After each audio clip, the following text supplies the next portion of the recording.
Very good morning to everyone. So, welcome to the GR Arts. The aim and objective is to make the students to speak in English without grammatical mistake. அதுதான் நம்மளுடைய ஒரே நோக்கம். அதனால நம்ம இந்த grammar கிளாஸ்ல எல்லாம் நம்ம மோஸ்ட்லி ரூல்ஸ் அண்ட் ரெகுலேஷன்ஸோட நம்ம கற்றுக் கொடுத்துட்டு இருக்கோம். எந்த இடத்துல எப்படி நம்ம பேசணும் அப்படின்னு. இன்னைக்கு நம்ம பார்க்கக்கூடிய டாபிக் என்ன அப்படின்னா கண்கார்டு. இங்கிலீஷ் லிட்ரேச்சர்ல கிராமர்ல இந்த கண்கார்டு அப்படின்றது ரொம்பவே ஒரு முக்கியமான ஒரு சாப்டர். கண்கார்டு அப்படின்னா என்ன அப்படின்னா agreement with subject and verb. Agreement between subject and verb. ஒரு சப்ஜெக்ட் சிங்குலர் ஃபார்ம்ல இருந்தது அப்படின்னா வேர்புமே சிங்குலர் ஃபார்ம்ல இருக்கணும். சப்ஜெக்ட் ப்ளூரல் ஃபார்ம்ல இருந்தது அப்படின்னா வேர்புமே ப்ளூரல் ஃபார்ம்ல இருக்கணும்.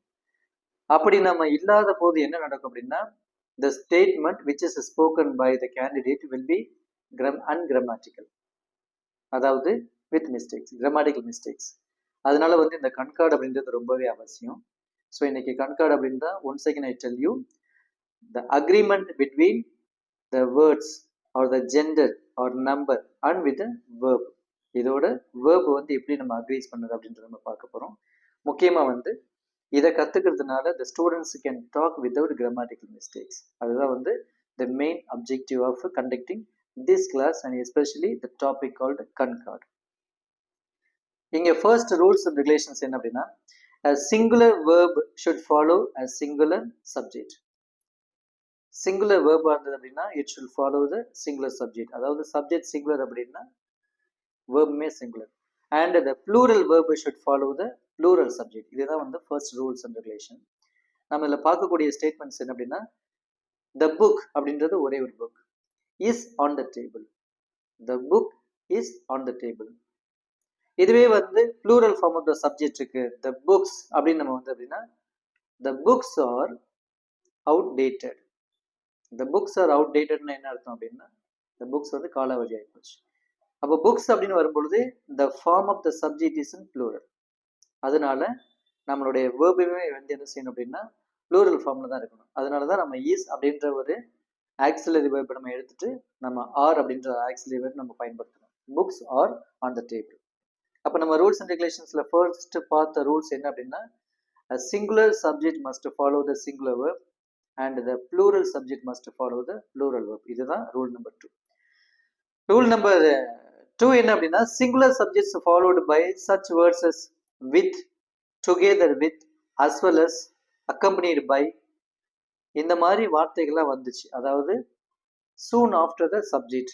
எந்த மாதிரி வார்த்தைகள் அப்படின்னா once again I repeat the statement with, together with, as well as, accompanied by, இந்த மாதிரி வார்த்தைகள்லாம் வந்துச்சு அப்படின்னா நம்ம singular form of the verb தான் பயன்படுத்தணும். உதாரணத்துக்கு the principal as well as his staff is hard working அப்படின்னு நம்ம சொல்லணும். அப்போ ஒரு நிறுவனத்துல ஒரு எஜுகேஷனல் இன்ஸ்டிடியூஷன்ல பிரின்சிபலும் அதே மாதிரி அங்க இருக்கக்கூடிய மெம்பர்ஸ் ஆஃப் த ஸ்டாஃப் அவங்களும் ரொம்பவே கடினமா உழைக்கிறாங்க அந்த இன்ஸ்டிடியூஷனுடைய நல்லிணக்கத்துக்காக அப்படின்னு நம்ம சொல்றோம். அப்போ இந்த இடத்துல the principal அப்படின்னு மட்டும் வராம as well as his staff அப்படின்னு வந்ததுனால as well as வந்ததுனால it must follow the singular form of the verb. அந்த இடத்துல என்ன அப்படின்னா is, அதுதான் சிங்குலர் ஃபார்ம். ஏன்னா இதோட ப்ளூரல் ஃபார்ம் are. ஸோ நம்ம என்ன பண்றோம் அப்படின்னா is அப்படின்னு நம்ம பயன்படுத்துறோம்.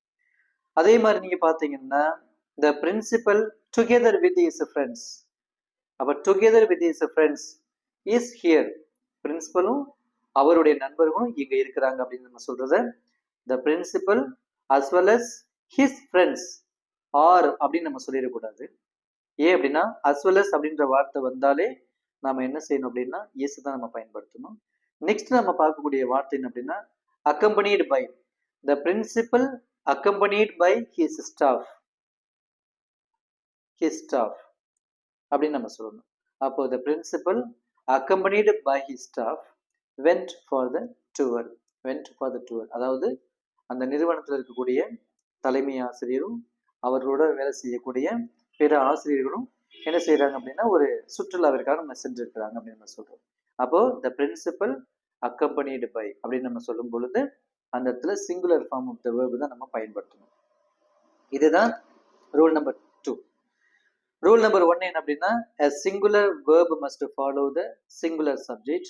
and the plural verb must follow the plural subject. அதாவது a singular subject must follow the plural singular form of the verb and the plural subject must follow the plural form of the verb. இது வந்து rule number 1. rule number 2 என்ன அப்படின்னு பார்க்கும் பொழுது a singular subject followed by the following words such as with, together with, as well as, accompanied by. இந்த மாதிரி வார்த்தைகள்லாம் வந்தது அப்படின்னா we must use the singular form of the verb. rule number 3 என்ன அப்படின்னா indefinite pronouns take singular form of the subject. இங்க what is the meaning of definite pronoun and what is the meaning of indefinite pronoun அப்படின்றது சில பேருக்கு கொஞ்சம் வந்து ஒரு clarity இல்லாம இருக்கும். So let me explain that one. What is the meaning of a pronoun அப்படின்னா பிரதி பெயர்ச்சொல். இங்க பிரதி பெயர்ச்சொல் அப்படின்னா என்ன அப்படின்னா ராஜா அப்படின்றது it's a subject and it's a definite, okay, it's a definite subject. அப்ப அதே மாதிரி இப்ப I அப்படின்னு சொல்லும் பொழுது it's a definite. ஆனா அதே போல everyone, everybody, somebody, nobody அப்படின்னு சொல்லும் பொழுது அதுக்குமே வந்து pronoun தான், ஆனா indefinite pronoun. definite அப்படின்னா உறுதியாக, indefinite அப்படின்னா உறுதியற்ற. இதுதான் வித்தியாசம். அப்ப இங்க everybody, somebody, nobody அப்படின்னா யாரும் ஒருத்தர், அப்ப யாருக்குமே அது யாருன்னு தெரியாது. அப்படின்ற பட்சத்துல அதுக்கு பேர் தான் indefinite pronoun. ஏன்னா even in some of the institutions there will be some questions to the candidates, those who are applying for the post of English department. அப்ப கேட்பாங்க what is the meaning of definite pronoun, what is the meaning of indefinite pronoun, what is the meaning of concord அப்படின்னா அவங்க கேட்பாங்க. So அப்போ நீங்கள் என்ன செய்யலாம் அப்படின்னா concord அப்படின்னா you can simply say the agreement between the subject and verb, this is called concord அப்படின்னு நம்ம சொல்லணும். Can you explain அப்படின்னு கேட்டாங்க அப்படின்னா then you can go further. The singular form of the subject takes the singular form of the verb, again the plural form of the subject takes the plural form of the verb அப்படின்னு நீங்க சொல்லலாம். அதே மாதிரி sometimes they will ask what is a verb, what is a transitive verb. அதே மாதிரி they may ask what's the meaning of pronoun and can you explain. அதே மாதிரி they may ask what's the meaning of indefinite pronoun. So here we are coming across indefinite pronoun. So indefinite pronouns such as everybody, somebody, nobody, இந்த மாதிரி pronouns வரும் பொழுது it takes the singular form of the verb. everyone is to blame, everyone is to blame அப்படின்னா நம்ம எல்லாரையும் தான் குற்றம் சொல்லணும். everyone is to blame. someone has taken it, someone has taken it அப்படின்னா யாரும் ஒருத்தர் எடுத்துட்டாங்க. அப்ப someone அப்படின்றது வந்து it's a indefinite pronoun and it's a singular form of the pronoun. அங்க என்ன நடக்குது அப்படின்னா excuse me, someone அப்படின்னா யாரும் ஒருத்தர், அப்ப definite கிடையாது, indefinite. இந்த இடத்துல வந்து why we are using has, because it takes the singular form of the verb. அதே மாதிரி everybody, everybody dislikes அப்படின்னா எல்லாருக்கும் பிடிக்கல அப்படின்னு அர்த்தம். அப்ப dislikes அப்படின்றது singular form of the verb. அப்ப இந்த இடத்துல வந்து pronoun அப்படின்றது எல்லாருக்குமே தெரியும், அதாவது பிரதி பெயர்ச்சொல். அதே மாதிரி இங்க வந்து first person singular அப்படின்றது என்ன அப்படின்னா இது ஒரு pronoun, first person singular. இதே வந்து first person plural என்ன அப்படின்னா we, நான், நாங்கள். செகண்ட் பர்சன் சிங்குலர் அப்படின்றது யூ, ஆனா அந்த யூ அப்படின்றது it acts as both. You அப்படின்னா நீ அல்லது நீங்கள் அப்படின்னு நம்ம ரெண்டு விதமா சொல்லலாம். அடுத்து வந்து இந்த தேர்ட் பர்சன் சிங்குலர் என்ன அப்படின்னா he, she, it, அவன், அவள், அது. இது வந்து தேர்ட் பர்சன் சிங்குலர். இங்க தேர்ட் பர்சன் ப்ளூரல் என்ன அப்படின்னா they, அவர்கள். once again I repeat the pronoun. first person singular is I and first person plural is we. second person singular you and second person plural is also you, and third person singular is he, she, it, and third person plural is they. இதுதான் வந்து pronoun. நாம இங்க பார்த்தது வந்து rule number 3, indefinite pronouns such as everybody, somebody, nobody, someone. இது எல்லாத்துக்குமே நாம singular form of the verb பயன்படுத்தணும். for example, everyone is talented, இங்க இருக்கக்கூடிய எல்லாருமே திறமைசாலிகள். இந்த மாதிரி இதுதான் வந்து கான்கார்டோட rule number 3. we are moving to the rule number 4. rule number 4, when two or more subjects are joined by and it refers to the same person or thing, then the verb is singular. for example, Raja and his brother was there to help him. Raja and his brother was there to help him. அப்ப இங்க ரெண்டு subjects வருது. ராஜா அப்படின்றது ஒரு subject.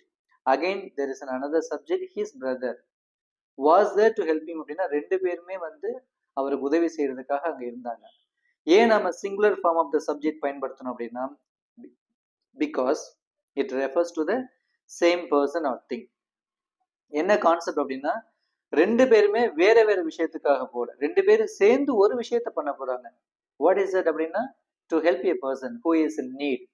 அதனால we are using the singular form of the verb.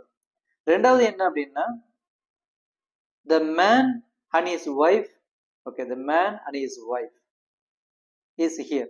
அப்ப ரெண்டு பேருமே சேர்ந்து வந்திருக்காங்க.